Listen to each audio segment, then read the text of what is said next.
Hi guys, my name is Megan and today I've got some green book recommendations for you. This whole video was kind of inspired by the ladies over at the Owl Crate YouTube channel. So I have a link to their channel down below if you guys are interested. They have a whole series of rainbow reading recommendations. So every so often they pick a color and then just recommend books based off their colors. So that's kind of where this whole thing is coming from. And I often associate March with green because St. Patrick's Day and spring is coming. So I figured today we would get into some green reading recommendations, which I got a lot for you today. Also, these books are not in any particular order, so some of these might be the third or fourth book in a series. So with that being said, let's dig into what's on today's reading recommendation. The first book that we're going to talk about is Deja's book. This is book 3 in the Circle of Magic series by Tamora Pierce, this is a book series that I've wanted to get back into for a while. Deja on her part of figuring out how her magic works and, just having adventures and coming of age, and it's really great because there's a huge found family trope in this. Learning how to use your magic in a school setting and also making friends and family. It's really, really great. So the next book in this recommendation is going to be Cry Wolf. So this one I have talked about quite a bit. This is a good companion series to the Mercy Thompson series. This follows Anna Cornick and she is forcefully turned into a werewolf, and then she meets Charles, and it's kind of a paranormal romance of these two werewolves meeting and falling in love and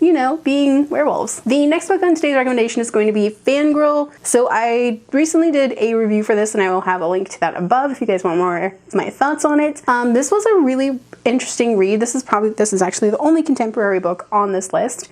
This book is really great. It deals a lot with mental health and reading disabilities and fan fiction and family dynamics and learning to live on your own while you're at college. And it's a really great, interesting romance. Plus, this is the origin of Carry On. Yeah, this is one of my favorite contemporary books that I've ever read, and it's so, so good. The next book on today's recommendation is going to be Graveyard Shift. This is the first book in the Lana Harvey Reapers Inc. series. So this book follows Lana, and she is a Reaper, and she basically works for the Grim Reaper, and she reaps souls and delivers them to the correct afterlife. And all of the afterlives have kind of congregated in this little limbo city kind of setting. So it's kind of an urban fantasy, but also kind of fantasy, and it's really, really great. And her best friend is the angel Gabriel, and they hang out in a bar, and it's a really, really fun story. So the next book in this recommendation is going to be The Hazelwood. This is the Owl Crate exclusive edition. This book follows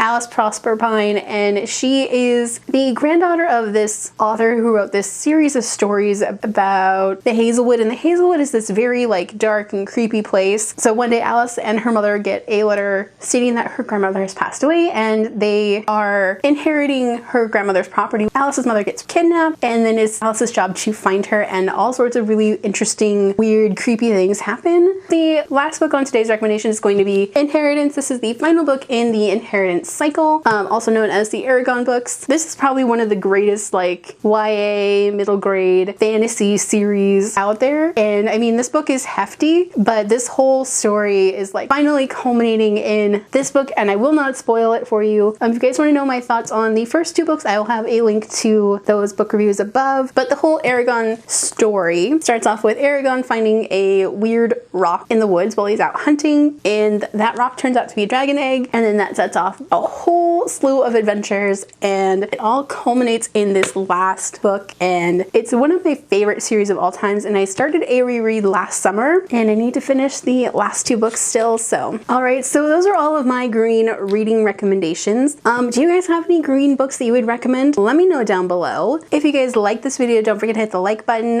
If you haven't already, go ahead and hit the subscribe button. You can also hit the notification button, and if you'd like to follow me on social media for more bookish content, check out the links down below.